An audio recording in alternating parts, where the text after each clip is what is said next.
Oh, you're cracking a pop open? Sorry. It's all right. It sounded weird. I was like, where's that coming from? Back to my grand thought. Welcome to Why Is This Good? A podcast by the Naples Writers Workshop. I'm Christine, and I'm here with John. Hey, John. Hello. This week it was my turn to pick a story. I picked Girl Alone by Sallie Bingham. He stood up, pulling at his zipper, respectable, outraged. "It's a free country," he shouted, striding off. Mrs. Edmonds was clapping. The mousewife was nearly in tears. "Let me give you some of my coffee," she said, unscrewing the thermos with shaking hands. That was very bold, Mrs. Edmonds warned, chagrined at missing the coffee. "You never know when they're armed." I took the red plastic cup and sipped the coffee, hot, piercingly sweet, pale with milk. Triumph in my life has been so rare, but it is still recognizable. "It's got honey in it," my new friend told me. "My name is Rachel Thompson. How did you have the nerve?" It wasn't nerve. I didn't want to go back and spend the rest of the morning alone in my apartment. "Have a cracker," Mrs. Edmonds said, extracting a flattened packet from her pocket. "Those are mine," Emmy called from the sandbox. "That child ought to be in school," I said. "Mother doesn't believe in it before 6 years old," Mrs. Edmonds explained tartly. I accepted the cracker and ate it as my due. Ralph was beginning to fuss, and I took him into my lap. "What a beautiful boy," Rachel said. She was still trembling and close to tears. As consolation, she took her own baby out, and we sat side by side with our sons on our laps. Mrs. Edmonds found a magazine. Emmy dug listlessly, and the sun at last crept onto my bench. "Now tell me about yourself. Do you live in one of those big buildings?" Rachel asked. Intimacy, willed and generous, began to spin between us. "Do you know," she added hastily, as though to explain, "I wouldn't have been able to come back here for weeks if you hadn't done that." She said it solemnly, not to have me disagree. I waited a moment, then said, "We have 2 rooms over the drugstore." I think I'll stop there, even though it feels like kind of a weird place to stop and to start. I found this story when I was looking for stories to post on our Facebook page for Pride Month, and Sallie just came up as like a feminist writer. So I read this piece, and it was one of those ones where you're kind of reading it, and it feels as if it's definitely from a certain time period. I wasn't sure exactly what time period until I saw the publication date, but it feels like it's written before 1974. It was published in 1974. And it felt like a very kind of strange story at the beginning. I had no idea where it was headed. And then what ends up happening is this mother, she's a single mother, takes her son to the park, and a man is there, and he's masturbating on the park bench, watching all these kids. And it's our main character who tells him off. And the bit that I read is like all of the other mothers just tumbling over themselves to congratulate her. They're so impressed by this very simple gesture by today's standards. But then it was unthinkable that she would stand up to this man. It felt to me like just a really kind of, I feel weird calling it cute now, but it felt cute. And it felt like a really, like she says in that bit I just read, a triumphant piece for her. I don't know. Did you like it, John? Oh, yeah. This story was, how do I put this? The story was really tight. It was small. Cute is a good word for it, I think, because it was, it does so much, and it's really kind of short, and it packs everything into it. I don't know. I really like this story and just the way it's put together. Yeah, so the background on it, Sallie Bingham she's still around and she's still writing, but this was, I think, one of her first pieces. I think some of her first stuff got published in the late 60s, and then this piece, like I said, was published in 1974, and it originally appeared in Playgirl magazine. So she has this blog post on her site that she wrote in 2018 where she's kind of reflecting on this 1974 piece and how even at the time she was surprised that Playgirl chose it, and they paid her like $500, which she says today would have been like $2,500. So she's getting paid for this kind of bizarre story, and she's kind of blown away that as a woman she's getting paid for it and all this. And it seems like it was definitely unique for its time. So like we said, it's a single mother, and she's definitely kind of a strong personality. She's unique. There's a scene in the story where she talks about basically begging her husband to just divorce her. She's like, we don't even like each other. We could get divorced now, or we could get divorced in 20 years. And this way you don't even have to take care of the kid. And he's like, "You're right. That sounds pretty good." And that's like how that ends. And then I even like the beginning, how she's talking to her son, and her son's responding as an infant in these like long sentences. And he's very introspective and smart. And of course, around other strangers, the kid doesn't talk at all. So we know it's in her head. Yeah. But she seemed just like a really quirky character, especially for her time. Yeah. absolutely. Yeah, quirky's a good word too. I like the way all the characters are built in this, and you described her character very well. And her relationship with her son is so fascinating, especially that, like what you're talking about, where he apparently responds to her, and it's left kind of unstated whether that's in her head or she's speaking for him out loud or whatever the physical situation is, but she has conversations with him to some respect. And yeah, they have a really interesting relationship. And like you said, she tells the guy, you gave me the baby, and now I don't need anything else from you. You can leave. And he does. And that's all she wanted. She just wanted the baby. I like the bit that I read as well, because I thought what was done well in this piece was something that we talk about in the workshop every once in a while, where there's maybe 2 or 3 or 4 even characters on a page at the same time, and you only know the one and you've only met that main character a few paragraphs ago, maybe, you know. This is a short story, so really quickly establishing like who the main character is, and then soon after introducing this group of women that the main character doesn't even know. So I always love when stories identify those characters for you in a really easy way. So at first, the one is like the mousy mother. What does she call her? Yeah, the mouse wife. I love when you get kind of a shorthand for these characters, and then later she's the friend that she gets introduced to. That woman is talking to her afterwards, and she introduces herself as, I think, Rachel is what I read. And then Mrs. Edmonds, we have her name on there. I don't know. I love when you're able to very quickly tell characters apart that way, and when, because you're able to tell them apart, they also have these unique personalities, right? She could have told this story with 6 mothers, but we only really needed a handful. And it did help to know and understand quickly that Mousewife was definitely not the one that was going to like stand up to this guy on the bench. So that the difference between the 2 characters is really important. Yeah, she winds up crying when the guy on the bench is there, right? Yeah, she's like in tears, and she had stood up, I think, from the bench to leave. And then the dialogue also sells their characters too, because after the initial thing, Mrs. Edmonds claps, right? And he's like, you chased him away, how great. And then later on, you know, as Mrs. Edmonds is leaving, she's like, they have no business driving decent people out of the park. I'd have told him so myself. So that's the you know, that says so much about her personality. Like, she's already rewriting the incident in her mind. Oh, right. Just a good line. Yeah, that's a really good point. I also love the section that I read, the fact that to console this woman who they think, the main character who they assume is kind of rattled like they are, they give her coffee and crackers, which is such a motherly thing. So obviously what's at play in this whole story is the comparison between men and women. And you learn really quickly that the woman, our main character, doesn't care about her husband. She doesn't feel like she needs him. In fact, she feels as if he'd be in the way. So she sends him away. She's proud, but also aware of the stigma about being single at this time. So she'll share it with people, but she's smart about like when and how she shares it, which is interesting. But it doesn't change how she feels about it, right? She still feels very much happy with her decision to be raising this son on her own. And then I thought it was interesting too that she has this line where she says that they're all kind of gathered around the mothers sitting around this park. And then she says, we don't see men here often. And when one arrived with this newspaper, I felt as though our circle was complete. And so something about this whole scene, even though she doesn't feel like she needs men in her life, she feels like, oh, there's a guy at the park now. Everyone, like the gang's all here. And then he ends up being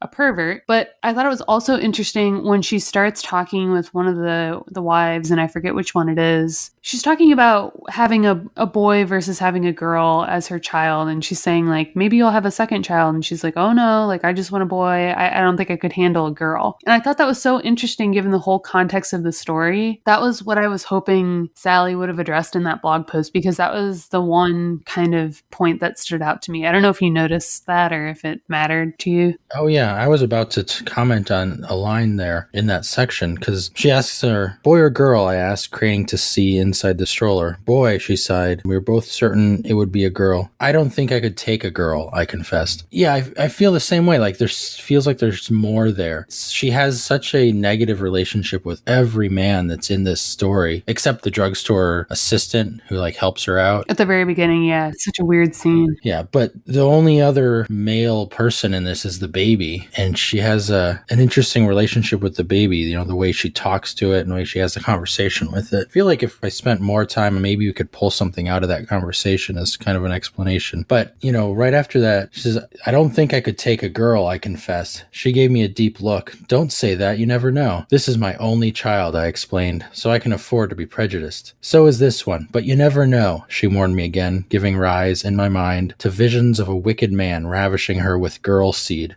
She has, it's like, that's the line, that's the image that comes to her mind. She has such a negative view of men in general that it's interesting, like you said, that she wants the male child. Yeah, I wonder if there's, I don't know, some element of the fact that she's going to raise this kid, maybe she can make him into the man she thinks he should be or all men should be. Yeah, that's good. There's another paragraph I want to read here. I feel like I should just read the whole thing at this point. I remembered that he is usually not sex-linked for me. His little member is as unnecessary as an appendix. In the hospital, they told me to put the diaper thickness in front. That's the way for little boys. But I definitely refused. Defined at the start, ? Tied to that image, he is only my life, and does my life have a gender? So I guess that's like what we're supposed to focus on, or that's what it's setting up. I'm just dying to know what she's getting at, It's right there, but it's just a strange preoccupation. That's obviously a really important moment because it's the distinction between her male child and every other man in the story is really stark. Right. So it's interesting because she's still, he's Ralphie and he's a boy, but she's still somehow preoccupied with it. Yeah. I just love how the story, though, took that twist where you think she's just a quirky mom going to the park. You have no idea where it's going, really. Even that gender question, didn't set up for me what was going to happen on the park bench. It felt like it came out of nowhere, and it was like, oh my God, this is the story. And then as quickly as that happens, she just kind of bonds really quickly with those mothers afterwards. And then they kind of head home. And the last line, she's talking to Ralphie and she says something to the effect of, I wonder when we're going to see our new friends again. And he was asleep, so he didn't answer. And the last line of the story is, I know if I search my mind, I can find something good about men. And I was like, poor Ralphie. He's bearing the whole weight of his gender and he's 6 months old, Yeah. She loves him. She definitely loves him. But even when she's looking at him and thinking about him, she's grappling with this part of him. I wonder, because this is it's a woman's space, right? In certain respects, it's the playground with the kids. Right. All the women get together and take their kids to the sandbox and sit and chat. And this man is intruding on them. And they were about to leave. He was about to win. He was about to take over their space. But she stood up and claimed it back. And he left instead. So it's not really overthrowing the patriarchy or anything. It's just holding on to what's theirs. Right. Because we kind of read afterwards, these women they admit right away that they know how serious this would have been for their routines and for their confidence and feeling of safety. Had he stayed there and had they left, that would have felt like his space, and it would have taken them months or weeks to feel safe going back. So this is what I meant when I said that this is such a tight story. It's like a small story with so much depth. There's so much you can dig into in this thing. I think if Rob were here, he'd call it meaty. Maybe. I don't know. I also thought of Rob when we read this. I was like, I feel like Rob would have a guy masturbating on a park bench. Just briefly. In his story. Yeah, just briefly. Maybe. Do you have a takeaway for this one? I do. My takeaway is about the flashbacks. Okay. We, in a recent workshop, had a couple people dump a ton of backstory into their pieces. And the feedback we gave was, cut down the backstory. It's kind of out of place. The way in which she handles these flashbacks, the flashbacks are the hospital telling her about how to put the diaper on. Mm-hmm. The conversation with the baby's father where she told him, you don't have to worry about raising him. Just leave. I'll be fine.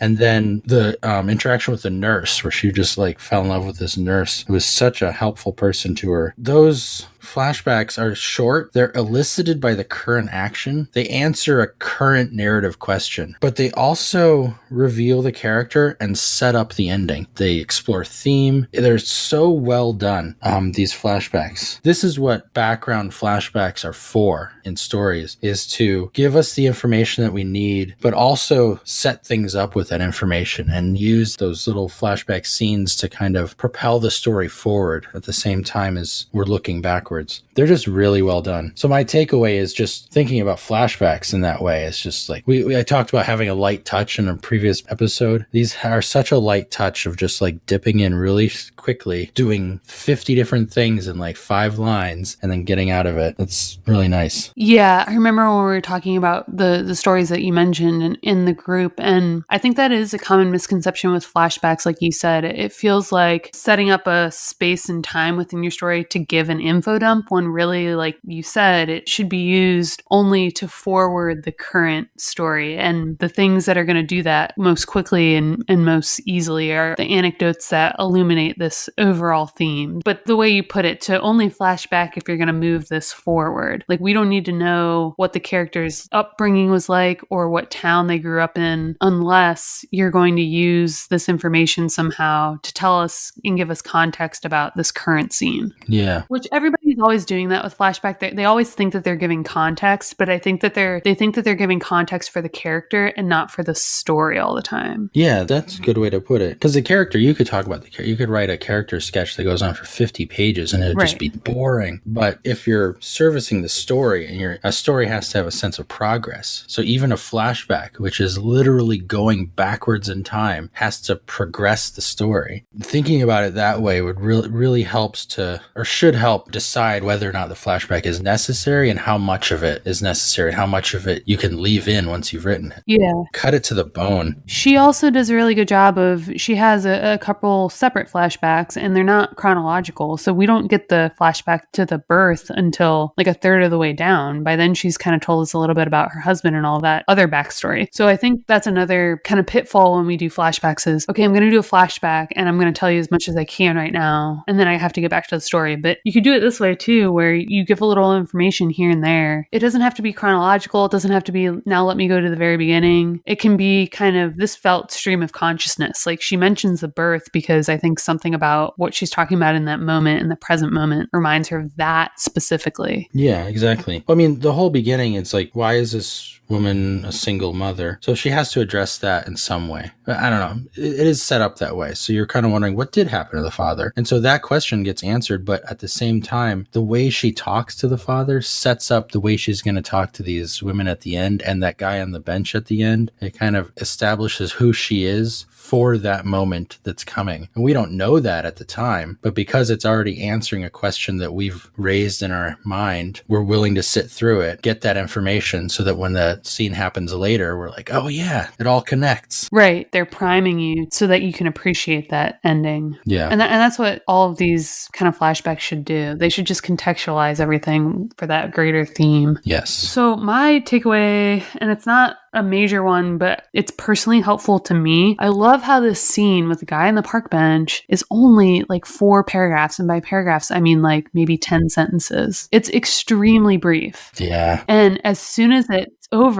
over. And then they kind of de-escalate really quickly. And then the story itself is over. So even though I've been calling it the climax of the story, it's not the point of the story. I think in longer pieces that I try to do, I always try to come up with a plot point that is going to be something that the entire story has been building to. And so I struggle with planting the seeds along that story, right? I'm like, well, this has to happen first so that this can happen later for the greater plot. That doesn't even happen until page 50 or something. So this is what I struggle with my novel too. I'm like, well, now I got to show the character going through this scene so that he can get to this scene so that he can get to this scene. And I love how this story feels like a kind of meandering story. We're literally following her to the park and then something happens at the park, but the story's not about what happened at the park. It's about her whole backstory and how she's this independent woman in a time when that's not common, and how she feels about herself and her son and gender in general. And the scene on the park bench is just a very, very quick way for her to have a moment in the piece that's kind of present tense. But without that 10 sentences about the guy on the bench, the story would have been weaker, sure, but you would have still gotten a lot of what she communicated. Yeah. Well, that scene gives her a lot of agency. And so it kind of, obviously, yeah, I'm not explaining this to you, you know that, but it ties everything together. Like, that is the crucial scene for the story. Yeah, I guess my point is that Sallie did not necessarily have to have come up with that point, when she started writing it. And I think that's what I sometimes struggle with. I'm like, oh, I have a character, I have an idea for something I want to communicate. And then I struggle to invent plot to kind of center it around. And it feels like maybe her original idea for this story was just this independent woman, this character. Maybe she even had in mind walking to the park, but maybe she didn't know what was going to happen at the park until she herself wrote it. That's kind of what it felt like. And my point is that